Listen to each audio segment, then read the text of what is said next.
bonjour et bienvenue pour la 3e édition des causeries de 18h30. Donc on est à la cabane, au coin du feu, avec Rêve Plume. Du coup Rêve Plume, tu peux te présenter ton livre? Je m'appelle Rêve Plume, je viens d'avoir 18 ans. Je suis en première générale et je suis l'autrice du premier tome des Chroniques d'Ephélia, qui est juste là. Voilà. Et du coup, tu as dit premier tome, c'est-à-dire qu'il y en a d'autres? Ouais, j'en ai 5 dans la tête. Dans la tête? Oui. Mais... Et tes personnages, tu les as créés de quelle manière? Pour le personnage de Louvline, je me suis inspirée de moi. Donc on n'a pas vécu les mêmes choses, mais on a toutes les deux ce problème de confiance en soi. Et nos relations sont un peu en parallèle. Enfin, en écrivant le tome 2, je me suis rendu compte que ça faisait évoluer en même temps que moi et que toutes les deux, on prenait confiance en nous et on prenait notre envol. Et du coup, j'ai un lien tout particulier avec elle. Et pour les autres, ils me sont venus assez naturellement. Depuis le début, j'ai su qu'il y aurait tel et tel personnage et qu'il aurait tel rôle. Et ces personnages, c'est un peu comme mes amis, mes autres amis. Et alors, tu viens de dire que dans le tome 2, tu découvrais l'évolution de Louvline. Donc ça veut dire que tu avais déjà les tomes en tête, mais que Louvline, elle te surprend toi-même. Ouais. J'ai l'intrigue dans les grandes lignes, mais il y a toutes les petites choses à côté. Donc les personnages, ce qui leur arrive, les amitiés, les amours, tout ça, je l'invente au fur et à mesure. Et donc, il y a aussi des... Je me surprends moi-même des fois. Moi j'ai une question aussi. À quel moment quand tu écris, au départ c'est quelque chose que tu as en toi, tu écris, et à quel moment tu vas penser au lecteur pour rajouter des choses pour faire plaisir au lecteur, pour varier ou... Est-ce que tu y as pensé quand tu as écrit le tome 1 ou c'était une restitution de ce que tu avais en toi, dans ta tête, et que maintenant que tu as publié le tome 1, tu vas te dire « Ah, il y a des lecteurs derrière le livre ». En premier lieu, j'écris surtout parce que ce que j'ai dans la tête et parce que ça me fait du bien et parce que j'en ai besoin. Et après, mon lien avec le lecteur, je dirais, c'est forcément j'ai envie de lui faire plaisir. Parce que moi, la lecture, ça me permet vraiment de m'évader. Et j'ai envie que les lecteurs ils puissent avoir la même sensation avec mes livres. C'est-à-dire, j'ai envie de les faire voyager. Et si ça peut les aider même, pourquoi pas. Parce que j'aborde des thématiques, des problèmes de notre monde actuel, et j'ai envie aussi de passer par un monde imaginaire pour faire passer des messages. Et donc quand j'écris, je pense surtout aux messages que je veux transmettre à mon lecteur, donc surtout un message d'espoir et voilà. Mais du coup t'écris... Une question. Une question. Oui. Oui, c'était une question. De quelle manière tu t'inspires pour écrire à tes heures perdues, on va dire. Comment vient l'inspiration, l'imagination, etc. Est-ce que c'est en marchant, est-ce que c'est en regardant des films, etc. ou autre chose? Alors, je m'inspire forcément un peu des livres et des séries des livres que j'ai lus, des films que j'ai regardés, etc. Mais j'essaie vraiment de faire un monde rien qu'à moi et tout ça. Et vu que je parle des films et des livres, je voulais le caler quelque part, mais donc je vais le dire. Je suis la plus grande fan du monde des Katniss Everdeen, voilà, c'est calé. Et donc, dans mes livres préférés, je m'inspire un peu, mais pas trop. Et sinon, ça me vient assez naturellement. Et c'est comme si c'était déjà... Ça peut paraître un peu bizarre, mais c'est comme si c'était déjà ancré en moi. Et que ça avait juste besoin de sortir. Et que... En fait, tout était déjà dans ma tête et que j'ai juste à l'écrire, les phrases. Alors, pour les auditeurs qui n'auraient pas lu ton livre, comment tu décrirais ce monde, justement, dans lequel tu nous plonges ? À première vue, c'est un monde qui peut paraître parfait. Enfin, moi, en tout cas, c'est ce que je considère comme le monde parfait. Donc, parce qu'il y a de la magie, il y a des beaux paysages, il y a des dragons, il y a beaucoup de cristal, de couchers de soleil, des couleurs pastel. Enfin, moi, je me suis fait beaucoup plaisir. Mais justement, c'est pas aussi parfait que ce qu'on croit et je m'en sers pour dénoncer des problématiques de notre monde à nous. Voilà. J'ai une autre question d'Instagram. Oui. L'écriture fait partie de toi, c'est clair. Tu arrives au moment du choix de tes études. Seront-elles en lien avec la littérature ou vas-tu prendre une voie différente ? Oui, les livres et l'imagination de manière générale, c'est vraiment ce qui me fait vibrer et c'est ce dans quoi j'aimerais travailler. Donc là, je suis en première avec l'ESP littérature philosophie, HLP, littérature anglaise, LLCE et SES. Après le bac, j'aimerais faire une licence de lettres et un master métier du livre. Et je ne sais pas encore dans quel métier du livre exactement je vais me diriger, mais voilà. Et du coup, pardon. Ah non, moi c'était une Non. question. Vas-y. Une question là-bas aussi. Je voulais savoir si tu avais déjà eu une expérience d'écriture auparavant, si c'était une écriture plus personnelle ou déjà tournée vers des lecteurs. Alors j'ai déjà eu des expériences d'écriture avant, donc quand j'étais en primaire, j'aimais beaucoup écrire des petites poésies. Voilà. Enfin non, des poèmes, je me suis trompée. Parce que poésie et poème, c'est pas pareil. Enfin, ouais. Et aussi, quand j'étais plus jeune, j'écrivais plein de débuts d'histoire, mais que je terminais jamais. Donc c'était 1 ou 2 pages et après je passais à autre chose. Et quand l'idée du monde de Louvline m'est venue, j'ai su que c'est le projet vraiment sérieux dans lequel j'allais me lancer. Merci. Du coup, Jérôme, t'avais une Oui, question alors, parce que, on disait qu'il y avait beaucoup de choses dans le tome 1, qu'il y avait beaucoup de paysages, de descriptions. Alors là, le lecteur, il peut aussi faire le chemin de s'imaginer aussi, mais il y a beaucoup d'éléments pour décrire les couleurs, les personnages, les émotions, leur apparence physique, les odeurs. Par contre, il y a des choses que c'est dur à restituer dans un livre, c'est les sons. Et notamment, il y a un passage du livre où Louvline assiste à un concert mythique des Boringel. Et j'aimerais savoir si tu pouvais nous chanter ce soir, et si on faisait la fête, le tube des Boringel. Dont je rappelle les paroles, et ce soir, si on faisait la fête, ma minette. C'est vrai. La question piège.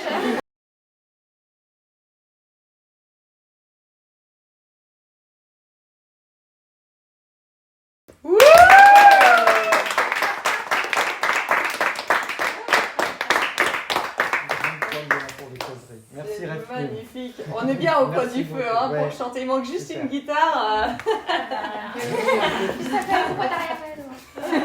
Merci beaucoup. Du coup, j'ai une question qui m'est arrivée de la poste. Le facteur reste toujours à temps pour les Eh oui. conneries. Alors, en quoi ton expérience personnelle ou ta vision du monde se reflète-t-elle dans ton écriture fantastique ? Et tu peux répéter la question? En quoi ton expérience personnelle ou ta vision du monde se reflète-t-elle dans ton écriture fantastique ? Alors, je me dirais que mon expérience personnelle, ça se reflète surtout à travers le personnage de Louvline, mais aussi à partir d'un autre personnage qu'on va pouvoir découvrir dans le tome 2, je vais pas dire qui c'est. Et donc, je me sers vraiment de mon livre pour faire passer des messages, et surtout un message d'espoir. Parce que j'ai eu une période difficile récemment et ça m'a permis d'apprendre plein de choses, et notamment que la vie elle est belle et qu'elle mérite d'être vécue et que tout le monde mérite d'être heureux, et donc c'est un message que j'ai envie de transmettre avec la renaissance de Louvline pour montrer que c'est toujours possible de s'en sortir et que derrière il y a plein de belles choses qui nous attendent.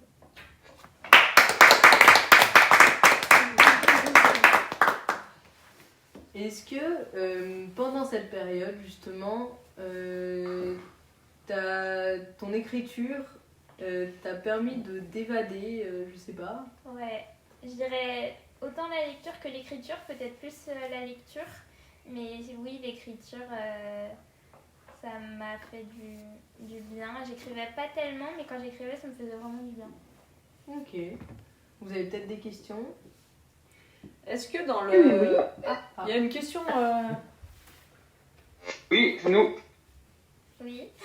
Est-ce que tu as mis beaucoup de temps à l'écrire, je crois, le premier? Oui. Voilà. Est-ce que tu vois une différence entre quand tu as commencé et quand tu écris maintenant? Est-ce que tu le fais dans les mêmes conditions? Est-ce que ça va plus vite? Est-ce que... Oui, je l'ai fait toujours dans les mêmes conditions. C'est dans ma chambre, sur mon ordinateur, avec ma musique dans les oreilles. Et je suis dans mon monde et je me fais plaisir.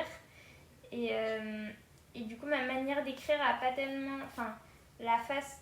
Je sais pas comment expliquer. J'écris toujours dans les mêmes conditions et avec autant de plaisir, mais j'écris pas de la même manière parce que, on peut le voir, en ce moment, on est en train de relire le tome 2. Et il y a moins de corrections à faire que dans le premier, donc L'expérience. voilà. Et en parlant de relecture, t'aimes ça? Ou tu préfères quand même écrire tout ce que tu veux? Alors c'est deux phases très différentes, l'écriture et la relecture, mais les deux me plaisent et je trouve ça cool d'alterner entre les deux. Voilà. Pardon. Est-ce que tu as quand même, quand la personne qui a posé la question sur Discord a dit que tu avais mis du temps à écrire le premier tome, 4 ans, c'est pas du temps, c'est beaucoup de temps. Est-ce que pendant ces 4 années, tu as eu des moments de découragement? Est-ce que ton livre aurait pu ne jamais sortir? Oui, complètement. Et en fait, j'ai mis 4 ans, mais en soi, je m'y suis vraiment mise sérieusement 2 ans ou 3 ans, je pense. Mais au début, j'avais du mal parce que je savais pas où j'allais et j'avais pas la motivation de l'objet livre derrière. Et c'est quand je t'ai rencontrée et que j'ai compris grâce à Ascar 21 que c'était possible et que je m'y suis vraiment mise à fond parce que j'avais ce rêve qui pouvait se réaliser et donc je me devais donner tous les moyens pour qu'il sorte. Et voilà. Et quand tu as rejoint l'équipe des jeunes prodiges, est-ce que tu as été marquée par l'ambiance Ouais, il y a une merveilleuse ambiance et j'ai pu tisser des liens très forts. Et je passe vraiment des super moments, que ce soit sur les ateliers ou alors sur les salons. Vraiment, c'est des super moments et ça me fait beaucoup de bien d'être entourée de toutes ces personnes-là. Alors, il y a les salons, il y a les ateliers. La semaine dernière, tu étais à la place de Lucky pour présenter PH. Aujourd'hui, tu te trouves en vedette. Et ça, tu aimes aussi ces expériences-là? Ou c'est difficile? Tu as le droit de dire que c'est difficile. Hein. Être en vedette, c'est difficile. Je trouve ça plus facile de présenter le travail des autres que le mien. C'est pareil sur les salons? Ouais, sur les salons, je pense qu'on est tous d'accord pour dire ça, mais on a plus de facilité à vendre les livres des autres que le nôtre. Voilà. J'ai une autre question d'Instagram. Bully Ward est-il inspiré d'un personnage réel? Si les Chroniques d'Ephélia étaient un jour adaptées au cinéma, quels acteurs potentiels auraient ta préférence pour incarner ce personnage? Alors, oui, Bully Ward, il est inspiré de quelqu'un de ma famille. Voilà. Je vais pas dire qui c'est.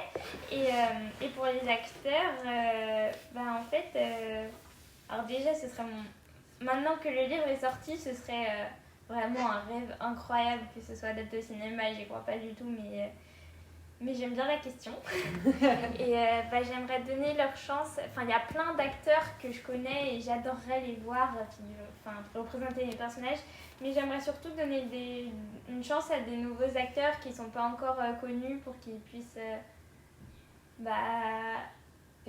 émerger, voilà, un tremplin pour... Et puis de toute façon, les personnages ils sont jeunes, donc c'est forcément des enfants et du coup ça marche pas pour les acteurs que j'aime aujourd'hui et qui sont adultes. Donc je dirais l'acteur qui se reconnaît le plus dans le personnage et qui a le plus envie de l'incarner. Et qui sont tes auteurs préférés? Ça va faire polémique, mais... Pourquoi? C'est une question. Ah, ok. Dans mes livres préférés, c'est très original, mais Harry Potter. très original. En effet, oui.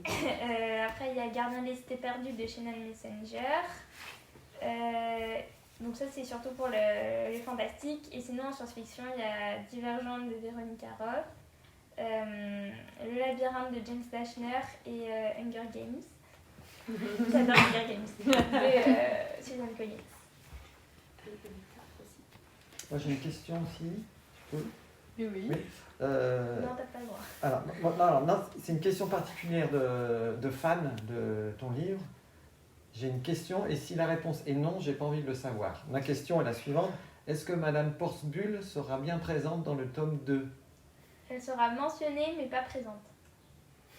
D'accord. On va voir ce qu'elle devient après. Ah oui, alors justement, est-ce que les lecteurs et la réaction de tes lecteurs peuvent t'influencer pour la lecture de... parce que s'il y a une pétition pour que Madame Porcebul revienne dans le tome 3, est-ce que tu peux tenir compte de l'avis de ton lectorat ? Je pense que ça dépend des sujets. Il y a des sujets pour lesquels je pourrais... Voilà. Mais là, par exemple, pour Madame Porcebul, en soi, pourquoi pas, mais en soi, c'est un autre personnage qui la remplace à l'infirmerie, en fait. Et j'avais vraiment envie de donner cette chance à ce personnage-là, parce que je trouve qu'il a une histoire super touchante, etc. Donc j'aimerais bien le voir rester dans ce rôle-là. Mais ça dépendrait des questions. Et pour Elben et Louvlin, il y a une pétition. J'ai une question. Entre chaque tome, dans la vie des personnages, il s'écoule un certain nombre d'années ou ça c'est toujours dans la même période? Alors, le tome 1, en fait, il sera différent des autres, il sera assez particulier. Ça se passe sur un peu plus d'une semaine, il me semble. Enfin, ça se passe sur... ça se compte un nombre de jours, quoi. Et à partir du tome 2, vu qu'elle rentre à l'Académie de magie, c'est un peu sur le format d'Harry Potter, c'est-à-dire un livre, c'est une année. Et donc voilà, le tome 1, en fait, si le tome 1, j'aurais pu faire commencer l'Académie de magie dès le tome 1, mais j'avais vraiment envie de pouvoir poser le monde et du coup j'ai imaginé une aventure dans laquelle elle voyageait un peu aux quatre coins de ce monde-là pour que le lecteur se familiarise avec, même si elle va aussi voyager dans les tomes après. Et aussi j'avais envie qu'on vive avec elle, du coup c'est pas un spoil mais c'est tout au début, mais j'avais envie qu'on vive avec elle le harcèlement. J'avais pas envie que ce soit juste mentionner « oh j'ai vécu ça », etc. J'avais vraiment envie qu'on vive avec elle pour qu'on puisse mieux la comprendre et s'attacher à elle. Et du coup pour ça il fallait qu'il y ait un épisode avant l'académie. Mais voilà, enfin, je me suis un peu éloignée de la question, mais voilà, c'est sur un an. À chaque fois. Et tu peux peut-être nous lire un passage, non, que tu affectionnes dans ton livre? Oui, pour voir le style, c'est très intéressant. Pour les lecteurs qui ne connaîtraient pas encore ta façon d'écrire. Est-ce qu'il y a quelqu'un d'autre qui peut lire à ma place? Oui. Qui veut lire? Moi je vais guider dans tous Ouais. les cas. Pas fixe non plus. Hein. On coupera au montage. Voilà, pas de Qui veut stress. lire? L'animatrice peut-être? Moi, je dois lire. Tu veux? Tu pourrais même réciter le passage, tu le connais par cœur le livre. Oui, alors, oui. Oui, parce que la présentatrice a Oui. lu combien? 5 fois ton livre? 14. Ah bah. Tu l'as pas lu 14 fois? Oui. Ah bah, c'est ce que je lui ai dit avec le montage. Je lui ai dit, Mais si tu le connais mieux que moi, c'est Non, obligé. non. bah, justement, c'est la personne la mieux placée pour lire. Allez. Ah, du coup, à partir de là, Ok. et juste avant. Pas trop long, hein. Jusqu'à cette silhouette Jusqu'à là. qui Ok. aurait été différente. Louvline se releva brusquement. Au-dessus d'elle, la lune bleue était si imposante qu'elle semblait prête à l'engloutir tout entière. Elle était pleine, mais on ne pouvait apercevoir que la moitié de son disque, qui occupait une partie imposante de la voûte céleste. Sa surface, d'un bleu cyan, était... C'est cyan, hein? Cyan, ok. Cyan était criblée de cratères et de concrétions. Sous ses pieds s'étendait une plage de sable blanc, fin et chaud, comme s'il avait été doré à la lumière du soleil de longues heures durant. Les ombres des quelques palmiers présents au loin dessinaient des vagues à sa surface. Devant elle s'étirait ce qu'elle imagina être l'océan de diamants, dont les flots venaient caresser le sable à ses pieds. En se retournant, elle découvrit un paysage post-apocalyptique. Des pans de murs de pierre, des vestiges d'anciens bâtiments, des éléments de mobilier en tout genre, et des objets plus étonnants les uns que les autres, rouillés par les années, se trouvaient dispersés un peu partout sur la plage. Une multitude de pics, de sphères et de briques émergeait du sable fin. Loveline, en y prêtant plus d'attention, remarqua les armures, des casques, des épées et autres armes de toute taille et de toute nature. Des outils qu'elle devina magiques également, des sceptres, des longs bâtons, des objets sphériques ou pyramidaux. Le tout donnait à l'endroit l'allure d'un champ de bataille. Loveline sentit un frisson lui parcourir l'échine face à tous ces vestiges du passé. Elle ignorait d'où ils provenaient, ce qu'ils faisaient là, qui était venu en ce lieu et les atrocités qui avaient été probablement commises. Des individus avaient-ils agonisé sur ce sable ? Elle en était là de ses réflexions, quand elle remarqua la silhouette qui l'attendait au loin. Une silhouette qu'elle ne reconnut pas aussitôt, mais qui lui semblait familière. Cette silhouette qui avait et qui allait tout changer, son existence tout entière. Celle d'Ephélia aussi, à tout jamais. Ah, ça allait ? Oui, très bien. Très Et alors, ce passage nous permet de découvrir ton écriture que j'aime qualifier de cinématographique, c'est-à-dire que on voit les images. Est-ce que toi, tu les as aussi dans la tête Est-ce que tu vois le déroulé dans ta tête avant d'écrire ? Oui. Tu vois le paysage et tout. Ouais. Donc en fait, tu décris sur le papier ce que tu vois dans ta tête. Oui. Mais aussi, ce qui est intéressant avec les paysages, c'est que vu que je connais l'histoire, où ils vont, qu'est-ce qui va se passer, etc., je connais où ils vont, par exemple. Imaginons, je prends un exemple, je sais qu'ils vont aller au sanctuaire et qu'il va s'y passer ça, mais avant de me mettre à mon clavier, je ne sais pas du tout à quoi ressemble le sanctuaire. Et c'est quand je suis au clavier, avec les lettres sous les mains, que d'un coup, il y a une image qui surgit et que je me dis « Ah, ça c'est génial » et j'écris. Mais les paysages, je les ai pas du tout avant, ils me viennent vraiment d'un coup comme ça quand je suis en train d'écrire. Alors moi j'avais une question. J'ai été la première lectrice de ton livre, j'en suis fière. J'ai même une photo accrochée sur la porte de ma chambre. Mais bref, est-ce que pour être la première lectrice de ton deuxième livre ? Avec plaisir. Mais avant, je voulais dire à Lola qu'il ne fallait pas qu'elle se fasse influencer par ses lecteurs, parce qu'il faut les surprendre et il faut que tu fonces dans tes idées plutôt que de se faire influencer. Non, ma question, c'était comment tu fais pour inventer des recettes et des noms de gâteaux dans le livre. C'est une bonne question. J'avais envie de faire un peu comme dans Gardien des Cités Perdues, pour ceux qui connaissent la guimole. Ça a l'air incroyable. J'en ai déjà cuisiné. Ouais. En fait, je pense que l'autrice, pour créer c'est une pâtisserie, du coup, je pense que pour créer ça, elle s'est dit j'adore ça, je vais tout mettre ensemble. Donc il y a de la pâte à cookies, il y a du caramel, du chocolat, des chamallows, enfin voilà. Et du coup, je me suis dit je vais faire pareil, je vais prendre plein de trucs que j'aime et je vais les mettre ensemble et on va voir ce que ça donne. Et donc voilà. C'est des choses que j'aimerais manger, on va dire. Alors, Tu as trouvé quelqu'un pour faire ces recettes? Pas encore. Alors moi, Pour expérimenter. ma question, c'était la musique. Tu as dit que tu écrivais toujours en musique. Est-ce que tu écoutes toujours la même musique? Est-ce que tu écoutes une musique qui est en lien avec la scène que tu es en train d'écrire? Est-ce que c'est déconnecté l'un de l'autre? Alors ça dépend, c'est-à-dire que j'ai des playlists par saison en fait. Sur Deezer, j'ai une playlist printemps 2023, automne 2023, enfin bref, du coup ça change régulièrement. Ou sinon, c'est plus rare, mais j'écoute une seule chanteuse ou un seul chanteur. Mais sinon, des fois j'ai envie d'écouter de la musique de film. Donc, parce que ça me permet vraiment de me mettre dans une ambiance pour bien pouvoir écrire la scène, etc. Donc, les Hunger Games, Harry Potter, plein de musique de films comme ça. Ça participe peut-être à l'écriture cinématographique. J'avais une autre question, mais dans la même enveloppe, ça doit être le même lecteur. Alors, est-ce que y a des thèmes que tu souhaites transmettre à travers tes histoires fantastiques? Oui, du coup. Je veux vraiment transmettre un message d'espoir pour dire que c'est toujours possible d'aller mieux et de s'en sortir, peu importe ce qu'on a vécu. Dans le tome 1, on va notamment découvrir le harcèlement scolaire, du coup. Et après, après, dans les autres tomes, on va découvrir d'autres sujets. Et il y a aussi bien des sujets qui me concernent. Enfin, il y a un sujet qui me concerne et tout le reste, c'est des sujets. Moi, je suis pas concernée ou alors je connais pas trop de personnes qui ont vécu ça. Mais c'est quand même des sujets qui me touchent et je pense que c'est important d'en parler.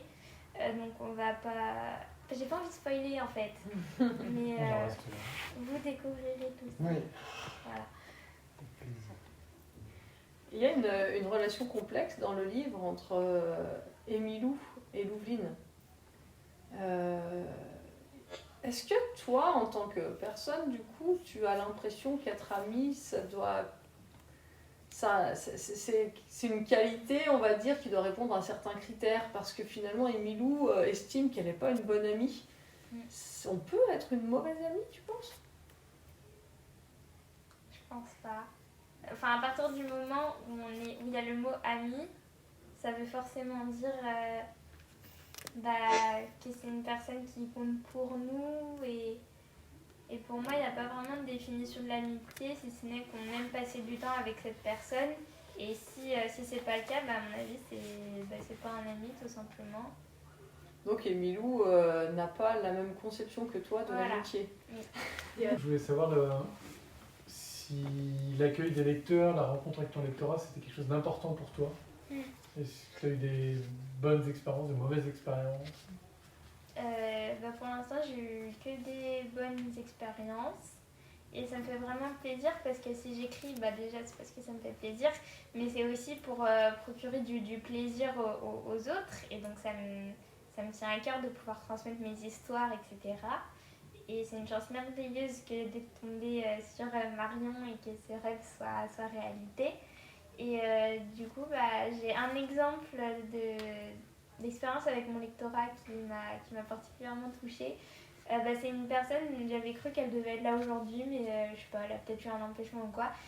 C'est le fils d'un collègue de ma mère et qui s'est... c'est compliqué. Qui s'est reconnu déjà dans le personnage de Louvline parce que lui aussi, il a vécu du harcèlement. Et il avait tellement aimé qu'il n'a pas voulu le finir, donc il doit lui rester un chapitre. Et en attendant que le tome 2 sorte, il le garde sur sa table de chevet et il attend d'avoir le 2 pour finir le 1 et lire le 2. C'est une autre façon, voilà, soit on le lit 14 fois en attendant le 2. Et oui, bien sûr, expérience de lecture incroyable, que quelqu'un l'ait lu 14 fois. Ça, j'aurais jamais pensé. Faudrait lu une 15e fois quand le 2 sortira pour bien me remémorer. Au cas où t'es oublié. Bah oui, au cas où j'ai oublié, ouais. Parce que c'est important à dire, à chaque fois que je le relis, il y a des choses qui me sautent aux yeux, que je me rappelais pas avoir lu. Pareil à chaque fois que je regarde Harry Potter. Voilà. Ouais. C'est...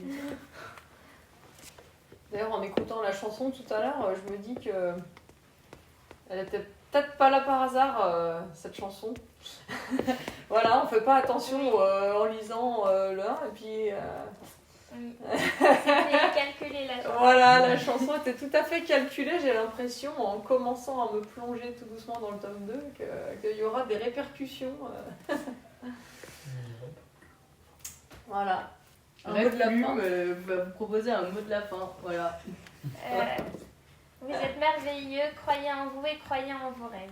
Ah, merci. Sur ces belles paroles.